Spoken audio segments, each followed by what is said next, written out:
میرا دل چاہ رہا ہے میں دوبارہ کبھی تمہاری شکل تک نہ دیکھوں، تمہیں دوبارہ وہیں پکوا دوں جس جگہ کے بارے میں تم جھوٹ بول رہے۔ اب بس کرو سکندر، طیبہ نے انہیں ٹوکا۔ میں بس کروں؟ یہ بس کیوں نہیں کرتا؟ کبھی تو طرز کھا لے ہم لوگوں پر، وہ اپنی حرکتیں چھوڑ دے۔ کیا اس پر یہ فرض کر کے اسے زمین پر اتارا گیا تھا کہ یہ ہماری زندگی عذاب بنا دے؟ سکندر طیبہ کی بات پر مزید مشتعل ہو گئے۔ ابھی وہ پولیس والے آ جائیں گے جو اس کو یہاں لے کر آئے تھے، یہ بکواس پیش کریں گے اس کے سامنے کہ اس بیچارے کو کسی نے لوٹ لیا ہے۔ اچھا تو یہ ہوتا کہ اس بار واقعی کوئی اسے لوٹتا اور اسے پہاڑ پر سے نیچے پھینک دیتا، میری جان چھوٹ جاتی۔ سالار بے اختیار سے سکنے لگا۔ طیبہ اور سکندر بوکھلا کر رہ کہ وہ اپنے دونوں ہاتھ جوڑے رو رہا تھا۔ وہ زندگی میں پہلی بار اسے روتا دیکھ رہے تھے، اور وہ بھی ہاتھ جوڑے۔ وہ کیا کر رہا تھا؟ کیا چاہ رہا تھا؟ کیا بتا رہا تھا؟ سکندر عثمان بالکل ساکت تھے۔ طیبہ اس کے قریب بیڈ پر بیٹھ گئی۔ انہوں نے سالار کو اپنے ساتھ لگاتے ہوئے تھپ تھپانے لگی۔ وہ بچوں کی طرح ان سے لپٹ گیا۔ دوسری طرف کھڑے سکندر عثمان کو اچانک احساس ہوا کہ شاید اس بار وہ جھوٹ نہیں بول رہا، شاید اس کے ساتھ واقعی کوئی حادثہ ہوا تھا۔ وہ طیبہ کے ساتھ لپٹا ایک چھوٹے بچے کی طرح ہچکیوں سے رو رہا تھا۔ طیبہ اسے چپ کراتے کراتے خود بھی رونے لگی۔ وہ چھوٹی چھوٹی باتوں پر تو کیا بڑی بڑی باتوں پر بھی رونے کا عادی نہیں تھا، پھر آج کیا ہوا تھا کہ اس کے آنسو نہیں رک رہے تھے؟ اس سے دور کھڑے سکندر عثمان کے دل کو کچھ ہونے لگا۔ اگر یہ ساری رات واقعی وہاں بندھا رہا تو؟ وہ ساری رات اس کے انتظار میں جاگتے رہے تھے اور بگڑے رہے تھے۔ ان کا خیال تھا کہ وہ گاڑی لے کر پھر کہیں لاہور یا کہیں اور آوارہ گردی کے لیے چلا گیا تھا۔ انہیں تشویش ہو رہی تھی، مگر وہ سالار کی حرکتوں سے واقف تھے، اس لیے تشویش سے زیادہ غصہ آ رہا تھا۔ اور 2:30-3 بجے کے قریب وہ سونے کے لیے چلے گئے تھے جب انہیں فون پر پولیس کی طرف سے یہ اطلاع ملی۔ وہ ہاسپٹل پہنچے تھے اور انہوں نے اسے وہاں بہت ابتر حالت میں دیکھا تھا، مگر وہ یہ یقین کرنے پر تیار نہیں تھے کہ اس کے ساتھ کوئی حادثہ ہوا تھا۔ وہ جانتے تھے کہ وہ خود کو اذیت پہنچانا چاہتا تھا۔ جو شخص اپنی کلائی کاٹ لے، ون وے کو توڑتے ہوئے ٹریفک کی بھیڑ میں اپنی بائک دے مارے، سلیپنگ پلز کھا لے، اپنے آپ کو باندھ کر پانی میں الٹا لٹکا لے، اس کے لیے ایک بار پھر اپنی یہ حالت کرنا کیا مشکل تھا؟ اس کا جسم کیڑوں کے کاٹنے کے نشانات سے جگہ جگہ بھرا ہوا تھا، بعض جگہوں پر نلاہٹ بھی تھی۔ اس کے پیر بھی بری طرح زخمی تھے، ہاتھوں کی کلائیاں، گردن اور پشت کا بھی یہی حال تھا، اور اس کے جبڑوں پر بھی خراشیں تھیں۔ اس کے باوجود سکندر عثمان کو یقین تھا کہ یہ کچھ اس کی اپنی کارستانی ہی ہوگی۔ شاید اس وقت وہ بولنے کے قابل ہوتا اور وضاحتیں پیش کرتا تو وہ کبھی بھی اس پر یقین نہ کرتے، مگر اسے اس طرح ہچکیوں کے ساتھ روتے دیکھ کر انہیں یقین آنے لگا تھا کہ وہ سچ کہہ رہا تھا۔ وہ کمرے سے باہر نکل گئے اور انہوں نے موبائل پر پولیس سے رابطہ کیا۔ 1 گھنٹے کے بعد انہیں پتہ چلا کہ وہ سرخ رنگ کی ایک سپورٹس کار کو پہلے ہی پکڑ چکے ہیں، اور اس کے ساتھ 2 لڑکے بھی۔ پولیس نے انہیں ایک معمول کی چیکنگ کے دوران لائسنس اور گاڑی کے کاغذات نہ ہونے پر گھبرا جانے پر پکڑا تھا۔ انہوں نے ابھی تک یہ نہیں بتایا تھا کہ انہوں نے گاڑی کہاں سے چھینی تھی، وہ صرف یہی کہتے رہے کہ وہ گاڑی انہیں کہیں ملی تھی، اور وہ صرف شوق اور تجسس سے مجبور ہو کر چلانے لگے۔ چونکہ پولیس کے پاس ابھی تک کسی گاڑی کی FIR بھی درج نہیں ہوئی تھی، اس لیے ان کے بیان کی تصدیق مشکل ہو گئی تھی، مگر سکندر عثمان کی FIR کے کچھ ہی دیر کے بعد کار کے بارے میں پتہ چل گیا تھا۔ اب وہ صحیح معنوں میں سالار کے بارے میں تشویش کا شکار ہوئے تھے۔ سکندر اور طیبہ اسے اس رات واپس نہیں لے کر آئے۔ وہ اس رات ہاسپٹل میں ہی رہا۔ اگلے دن اس کے جسم کا درد اور سوجن میں کافی کمی واقع ہو چکی تھی۔ وہ دونوں 11 بجے کے قریب اسے گھر لے آئے۔ اس سے پہلے پولیس کے 2 اہلکاروں نے اسے ایک لمبا چوڑا تحریری بیان لیا تھا۔ سکندر اور طیبہ کے ساتھ اپنے کمرے میں داخل ہوتے ہوئے پہلی بار اس نے اپنی کھڑکیوں پر لگی ہوئی مختلف ماڈلز کی ان نیوڈ تصویروں کو دیکھا۔ اسے بے اختیار شرم آئی۔ طیبہ اور سکندر بہت بار اس کے کمرے میں آتے رہے تھے، اور وہ تصویریں ان کے لیے کوئی نئی یا قابل اعتراض چیز نہیں تھی۔ تم اب آرام کرو، میں نے تمہاری فریج میں پھل اور جوس رکھوا دیا ہے، بھوک لگے تو نکال کر کھا لینا، یا پھر ملازم کو بلوا لینا، وہ نکال دے گا، طیبہ نے اس سے کہا۔ وہ اپنے بیڈ پر لیٹا ہوا تھا۔ وہ دونوں کچھ دیر تک اس کے پاس رہے، پھر کھڑکی کے پردے برابر کر کے اسے سونے کی تاکید کرتے ہوئے چلے گئے۔ وہ ان کے باہر نکلتے ہی اٹھ کر بیٹھ گیا۔ اس نے کمرے کے دروازے کو اندر سے لاک کیا۔ کھڑکیوں کے پردے ہٹا کر اس نے بہت تیزی سے ان پر لگی ہوئی تمام تصویروں کو اتارنا شروع کر دیا۔ پوسٹر، تصویریں، کٹ آؤٹس۔ اس نے چند ہی منٹوں میں پورا کمرہ صاف کر دیا تھا۔ واش روم میں جا کر اس نے باتھ ٹب میں انہیں پھینک دیا۔ واش روم کی لائٹ جلانے پر اس کی نظر اپنے چہرے پر پڑی تھی۔ وہ بری طرح سوجا اور نیلا ہو رہا تھا۔ وہ ایسے ہی چہرے کی توقع کر رہا تھا۔ وہ ایک بار پھر واش روم سے نکل گیا۔ اس کے کمرے میں پورنوگرافی کے بہت سے میگزینز بھی پڑے تھے۔ وہ انہیں اٹھا لایا۔ اس نے انہیں بھی باتھ ٹب میں پھینک دیا۔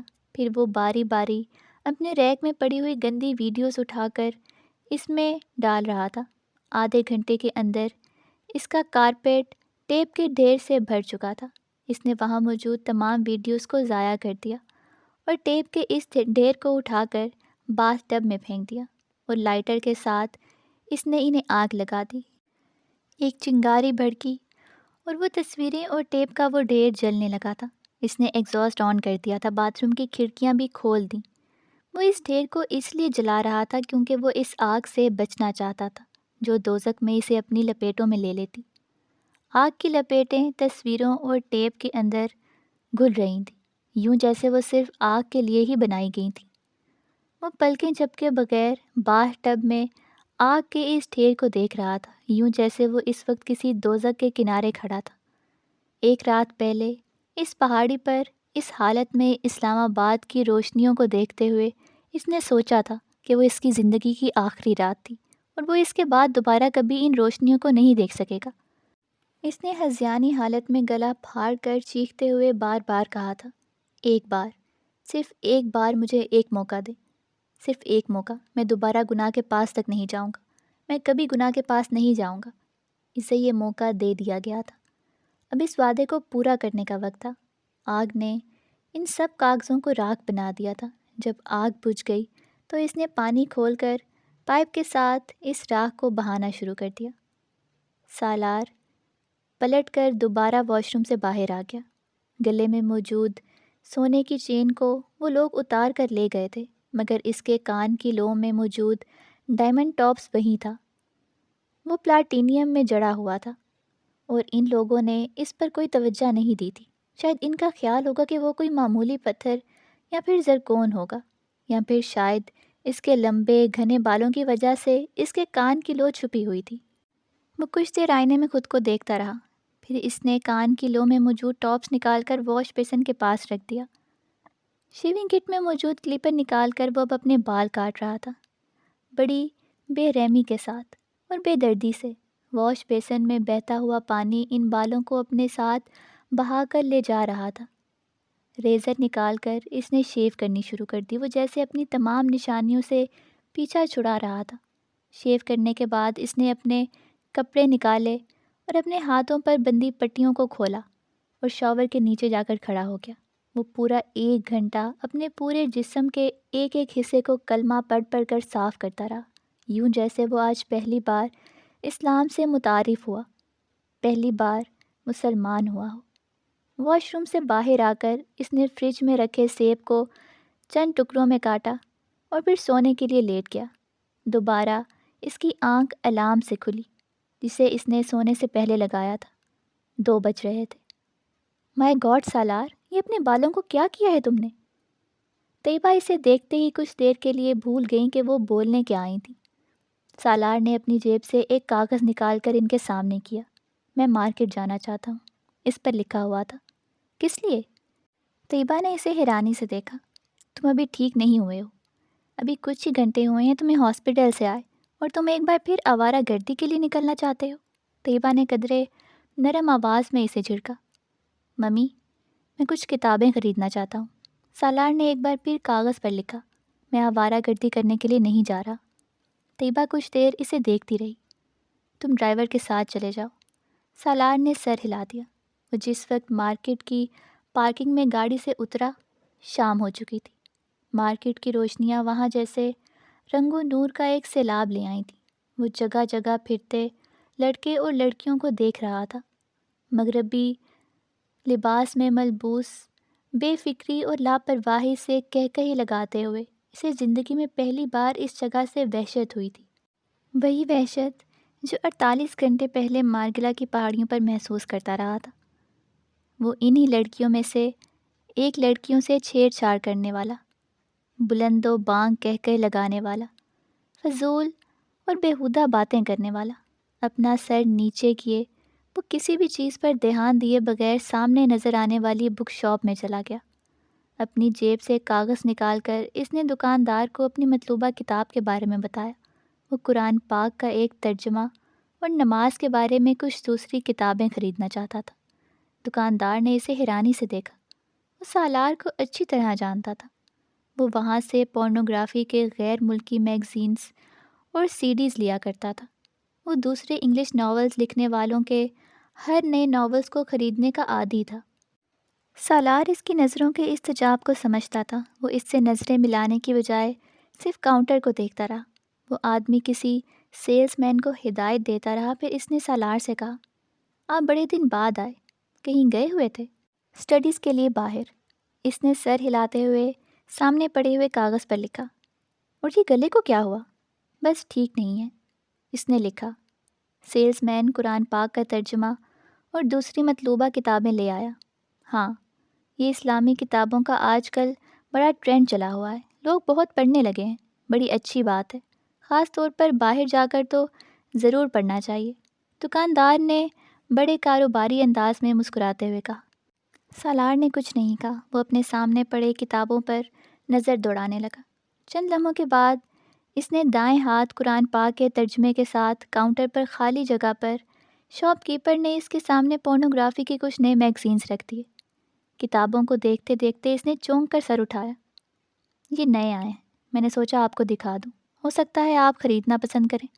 سالار نے ایک نظر قرآن پاک کے ترجمے کو دیکھا، دوسری نظر چند انچ دور پڑے ان میگزینز کو دیکھا۔ غصے کی ایک لہر اس کے اندر اٹھی تھی۔ کیوں؟ وہ نہیں جانتا تھا۔ اپنے بائیں ہاتھ سے ان میگزینز کو اٹھا کر وہ جتنی دور اس شاپ کے اندر پھینک سکتا تھا اس نے پھینک دیے۔ چند لمحوں کے لیے پوری شاپ میں خاموشی چھا گئی۔ سیلز مین ہکا بکا کھڑا تھا۔ بل، سالار نے کاغذ پر لکھا اور سرخ چہرے کے ساتھ اس سیلز مین کی آنکھوں کے سامنے اس کاغذ کو کیا۔ سیلز مین نے کچھ بھی کہے بغیر اپنے سامنے پڑے کمپیوٹر پر ان کتابوں کا بل بنانا شروع کر دیا جو اس کے سامنے رکھی تھی۔ چند منٹوں میں سالار نے بل ادا کیا اور کتابیں اٹھا کر دروازے کی طرف بڑھ گیا۔ ایڈیٹ۔ دکان سے باہر نکلتے ہوئے اس نے کاؤنٹر کے پاس کھڑی ایک لڑکی کا تبصرہ سنا۔ مخاطب کون تھا اس نے مڑ کر دیکھنے کی ضرورت نہیں سمجھی۔ وہ جانتا تھا وہ تبصرہ اسی پر کیا گیا تھا۔ 2 ہفتے بعد اس کی آواز بحال ہو گئی تھی، اگرچہ ابھی بھی اس کی آواز بالکل بیٹھی ہوئی تھی، مگر وہ بولنے کے قابل ہو گیا تھا، اور ان 2 ہفتوں میں وہ روح کی دریافت میں مصروف تھا۔ وہ زندگی میں پہلی بار یہ کام کر رہا تھا۔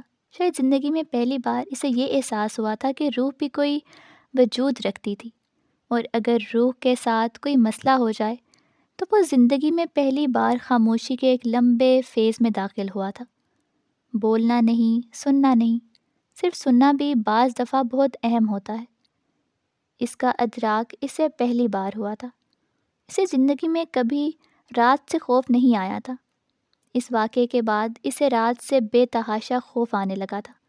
وہ کمرے کی لائٹس آن کر کے سوتا تھا۔ اس نے پولیس کسٹڈی میں ان دونوں لڑکوں کو پہچان لیا تھا، مگر وہ پولیس کے ساتھ اس جگہ پر جانے کے لیے تیار نہیں تھا جہاں اس شام اسے باندھ کر چھوڑ دیا گیا تھا۔ وہ دوبارہ کسی ذہنی پرابلم اور دباؤ کا شکار ہونا نہیں چاہتا تھا۔ اس نے زندگی میں اس سے پہلے کبھی اتنی بے خواب راتیں نہیں گزاری تھیں، مگر اب یہ ہو رہا تھا کہ وہ سلیپنگ پلز لیے بغیر سونے میں کامیاب نہیں ہوتا تھا، اور بعض دفعہ جب وہ سلیپنگ پلز نہیں لیتا تو وہ ساری رات جاگتے ہوئے گزارتا تھا۔ اس نے نیو ہیون میں بھی چند ہفتے اسی طرح گزارے تھے، اتنے ہی تکلیف دہ اور اذیت ناک، مگر تب صرف الجھن اور اضطراب تھا، یا شاید کسی حد تک پچھتاوا۔ مگر اب وہ ایک تیسری کیفیت سے گزر رہا تھا، خوف سے۔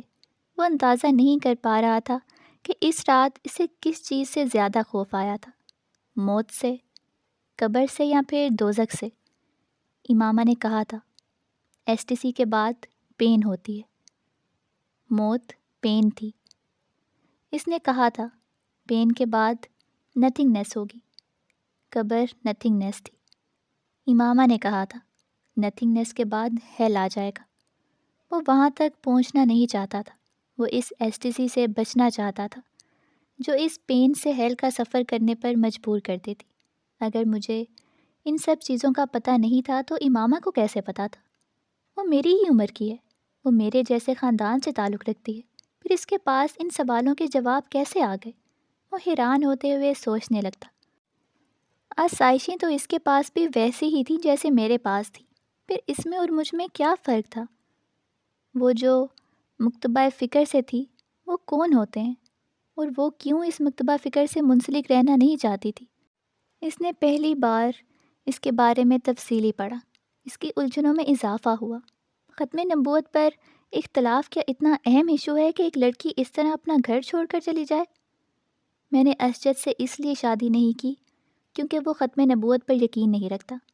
تم سمجھتے ہو کہ تمہارے جیسے انسان کے ساتھ زندگی گزارنے پر تیار ہو جاؤں گی؟ ایک ایسے شخص کے ساتھ جو ختم نبوت پر یقین رکھتا ہے اور پھر بھی گناہ کرتا ہے، جو ہر وہ کام کرتا ہے جسے ہمارے پیغمبر صلی اللہ علیہ وآلہ وسلم نے منع فرمایا۔ اگر میں حضرت محمد صلی اللہ علیہ وآلہ وسلم پر یقین نہ رکھنے والے سے شادی نہیں کروں گی تو میں آپ صلی اللہ علیہ وآلہ وسلم کی نافرمانی کرنے والے کے ساتھ بھی زندگی نہیں گزاروں گی۔ اسے امامہ ہاشم کا ہر لفظ یاد تھا، وہ مفہوم پر پہلی بار غور کر رہا تھا۔ تم یہ بات نہیں سمجھو گے۔ اس نے بہت بار سالار سے یہ جملہ کہا تھا، اتنی بار کہ وہ اس جملے سے چڑھنے لگا تھا۔ آخر وہ یہ بات کہہ کر اس پر کیا جتانا چاہتی تھی؟ یہ کہ وہ کوئی بہت بڑی اسکالر یا پارسا تھی اور وہ اس سے کمتر؟ اب وہ سوچ رہا تھا، وہ بالکل ٹھیک کہتی تھی، وہ واقعی تب کچھ بھی سمجھنے کے قابل نہیں تھا۔ کیچڑ میں رہنے والا کیڑا یہ کیسے جان سکتا تھا کہ وہ کس گندگی میں رہتا ہے؟ اسے اپنے بجائے دوسرے گندگی میں لپٹے ہوئے اور گندگی میں رہتے نظر آتے ہیں۔ وہ تب بھی گندگی میں ہی تھا۔ مجھے تمہاری آنکھوں سے، تمہارے کھلے گریبان سے گھن آتی ہے۔ اسے پہلی بار اب ان دونوں چیزوں سے گھن آئی۔ آئینے کے سامنے کھڑے ہونے پر یہ جملے کسی بز ورڈ کی طرح کئی بار اس کے کانوں میں گونجتے تھے۔ وہ ہر بار اسے ذہن سے چٹکنا چاہتا تھا اور کچھ مشتعل ہو جاتا، اپنے کام میں مصروف ہو جاتا، مگر اب پہلی بار اس نے محسوس کیا تھا کہ اسے خود بھی اپنے آپ سے گھن آنے لگی تھی۔ وہ اپنا گریبان بند رکھنے لگا تھا، اپنی آنکھوں کو جھکانے لگا۔ وہ آئینے میں بھی خود اپنی آنکھوں میں دیکھنے سے کترانے لگا تھا۔ اس نے کبھی کسی سے یہ نہیں سنا تھا کہ کسی کو اس کی آنکھوں سے، اس کی نظروں سے گھن آتی تھی، خاص طور پر کسی لڑکی کو۔ یہ اس کی آنکھیں نہیں، ان آنکھوں میں جھانکنے والا تاثر تھا جس سے امامہ ہاشم کو گھن آئی تھی، اور امامہ ہاشم سے پہلے کسی لڑکی نے اس تاثر کو شناخت نہیں کیا تھا۔ وہ آنکھوں میں آنکھیں ڈال کر بات کرنے والی لڑکیوں کی کمپنی میں رہتا تھا، اور وہ ایسے ہی لڑکیوں کو پسند کرتا تھا۔ امامہ ہاشم نے کبھی اس کی آنکھوں میں آنکھیں ڈال کر بات نہیں کی تھی۔ وہ اس کے چہرے کو دیکھتی اور اسے اپنی طرف دیکھنے پر نظر ہٹا لیتی یا کسی اور چیز کو دیکھنے لگتی۔ سالار کو خوش فہمی تھی کہ وہ اس سے نظریں اس لیے چرا رہی تھی کیونکہ اس کی آنکھیں بہت پرکشش تھیں۔ اسے پہلی بار اس کے منہ سے فون پر یہ سن کر شوق لگا تھا کہ اسے اس کی آنکھوں سے گھن آتی تھی۔ آنکھیں روح کی کھڑکیاں ہوتی ہیں، اس نے کہیں پڑھا تھا، تو کیا میری آنکھیں میرے اندر چھپی گندگی کو ظاہر کرتی تھیں؟ اسے تعجب نہیں ہوا، ایسا ہی تھا، مگر اس گندگی کو دیکھنے کے لیے سامنے والے کا پاک ہونا ضروری تھا، اور امامہ ہاشم پاک تھی۔ آپ اب مجھے کچھ بھی نہ سمجھائیں، آپ کو اب مجھ سے کوئی شکایت نہیں ہوگی، سالار نے سکندر سے آنکھیں ملائے بغیر کہا۔ دوبارہ یل جا رہا تھا، اور جانے سے پہلے سکندر نے ہمیشہ کی طرح اسے سمجھانے کی کوشش کی تھی۔ وہی پرانی نصیحتیں، کسی موہوم سی آس اور امید میں ایک بار پھر اس کے کانوں میں پھونکنے کی کوشش کی تھی، مگر اس بار ان کے بات شروع کرنے سے پہلے ہی سالار نے زندگی میں پہلی بار ان کو یقین دہانی کروائی تھی، اور زندگی میں پہلی بار سکندر عثمان کو اس کے الفاظ پر یقین آیا تھا۔ وہ اس حادثے کے بعد اس میں آنے والی تبدیلیوں کو واضح طور پر دیکھ رہے تھے۔ وہ پہلے والا سالار نہیں رہا تھا، اس کی زندگی ہی بدل چکی تھی، اس کا حلیہ، اس کا انداز سب کچھ اس کے اندر کے شعلے کو جیسے کسی نے پھونک مار کر بجھا دیا تھا۔ صحیح ہوا تھا یا غلط، یہ تبدیلیاں اچھی تھیں یا بری، خود سکندر عثمان بھی اس پر کوئی رائے دینے کے قابل نہیں تھے، مگر انہیں یہ ضرور معلوم ہو گیا تھا کہ اس میں کوئی بہت بڑی تبدیلی آئی تھی۔ انہیں یہ اندازہ نہیں ہوا تھا کہ اس نے زندگی میں پہلی بار چوٹ کھائی تھی، اور زندگی میں پہلی بار بڑھنے والی چوٹ بڑے بڑوں کو رلا دیتی ہے۔ وہ تو پھر 21-22 سال کا لڑکا تھا۔ زندگی میں بعض دفعہ ہمیں پتہ نہیں چلتا کہ ہم تاریکی سے باہر آئے ہیں یا تاریکی میں داخل ہوئے ہیں۔ اندھیرے میں سمٹ کر پتہ نہیں چلتا، مگر آسمان اور زمین کا پتہ ضرور چل جاتا ہے، بلکہ ہر حال میں چلتا ہے۔ سر اٹھانے پر آسمان ہی ہوتا ہے، سر جھکانے پر زمین ہی ہوتی ہے۔ دکھائی دے نہ دے، مگر زندگی میں سفر کرنے کے لیے صرف 4 سمتیں کی ضرورت پڑتی ہے: دائیں بائیں آگے پیچھے۔ 5ویں سمت پیروں کے نیچے ہوتی ہے، وہاں زمین نہ ہو تو پاتال آ جائے۔ پاتال میں پہنچنے کے بعد کسی سمت کی ضرورت نہیں رہتی۔